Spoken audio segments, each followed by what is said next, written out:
कब हुआ था तुम्हारा फोन? मिल गया तो? চুরি ও হারিয়ে যাওয়া প্রায় 60টি মোবাইল উদ্ধার করল আসানসোল দক্ষিণ থানার পুলিশ। সোমবার আসানসোলে বর্ধমান ভবনে আসানসোল দুর্গাপুর পুলিশ কমিশনারেটের ফিরে পাওয়া কর্মসূচির মাধ্যমে উদ্ধার হওয়া মোবাইলগুলো প্রকৃত মালিকদের হাতে তুলে দেওয়া হয়েছে। হারানো মোবাইল ফেরত পেয়ে খুশি সকলেই। এই অনুষ্ঠানে আসানসোল দুর্গাপুর পুলিশ কমিশনারেটের এসিপি সেন্ট্রাল বিশ্বজিৎ নস্কর, আসানসোল দক্ষিণ থানার আইসি কৌশিক কুণ্ডু সহ প্রমুখরা উপস্থিত ছিলেন। ফোন চুরি করার পরে ফোন যদি কখনো কোথাও ব্যবহার করা হয়, ফোন আমরা পেয়ে যাবো এবং আপনাদেরকে আমরা ফেরত দিতে পারবো। কিন্তু ফোন যদি চুরি করার পর সেটা খুলে পার্টস হিসেবে বিক্রি হয়, পার্টস হিসেবে, তাহলে কিন্তু সেটা আর পাওয়া কোনোভাবে সম্ভব না। সম্ভব নয় তা নয়, আমরা তো চোরটাকে পাবো, কিন্তু আমরা ফোনটা পাবো না। যে সমস্ত কমপ্লেন আমাদের বেশি জমা পড়ে আমরা দেখেছি, তার মধ্যে অন্যতম একটা প্রবলেম হচ্ছে মানুষের মোবাইল ফোন হারিয়ে যাওয়া। এখন বর্তমান যুগে মোবাইল ফোন যতটা না শখের, তার চাইতে বেশি হচ্ছে দরকারের। অনেক ডকুমেন্টেশন থাকে, অনেক কিছু মোবাইল ফোনে থাকে, কন্ট্যাক্ট থাকে, ব্যাংক সাপোর্টিং ডকুমেন্টস থাকে। একটা মোবাইল ফোন হারিয়ে যাওয়া মানে অনেকের প্রচুর প্রবলেম হয়।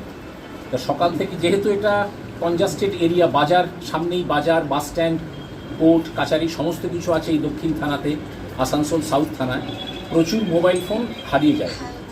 আমাদের এডিপিসি এবং সিপি স্যার, আমাদের যারা সুপিরিয়াররা রয়েছেন, আমাদের মধ্যে আছেন assistant commissioner of police central 1 division Shri Biswajit Naskar WBPS, উনি আছেন। তা আমরা চেষ্টা করি আমাদের খোয়া পাওয়া অ্যাপের মাধ্যমে, এখন এমন টেকনোলজি হয়েছে খুব তাড়াতাড়ি আমরা মোবাইল ফোন রিকভারি করে দিয়ে দিই। এখন একটা জিনিস আপনাদের কাছে বলে দিই, অনেকে আমার কাছে ইন্ডিভিজুয়াল আসেন যে আপনারা খবর পেয়েছেন যে ফোনটা আমি রিকভারি করেছি কিন্তু আপনাকে দিতে পারছি না। এটা কেন হয় আমি আজকে ক্লিয়ার করে দিচ্ছি। ব্যাপারটা হচ্ছে, আমি যদি আজকে মনে করুন একটা ফোন রিকভারি করলাম, আমি আপনার ফোন আপনাকে দিলাম, তাহলে পরে এই যে 40-50টা একত্রিত করা সেটা হয় না। তাহলে পরে একটা প্রেজেন্টেশনের ব্যাপার থাকে, তো দেখতে ভালো লাগে না। আজকে রামবাবুর ফোন হারালো, রামবাবুকে 2 দিন বাদে রিকভারি করে দিয়ে দিলাম। শ্যামবাবুর ফোন হারালো, 2 দিন বাদে রিকভারি করে দিলাম। তাহলে আমার মানে দেওয়ার মতন একটা প্রেজেন্টেশন থাকে না। সেই জন্য কারোর হয়তো 2-3 মাস সময় লেগেছে। রিকভারি আমরা কয়েক ঘন্টা, 2-4 দিনের মধ্যে করে ফেলেছি। আজকে প্রায় আমরা 60খানা মোবাইল ফোন উদ্ধার করেছি। এটা একটা রিমার্কেবল ব্যাপার। সেই ফোনগুলো আপনাদেরকে ডেকেছি, আজকে আপনাদেরকে আমরা আপনাদের হাতে দিয়ে দেবো। খোয়া পাওয়া অ্যাপের মাধ্যমে পশ্চিমবঙ্গ পুলিশ আপনাদের সাথে রয়েছে, আপনাদের পাশে রয়েছে, এটুকুই বলার জন্য আপনাকে ডাকা।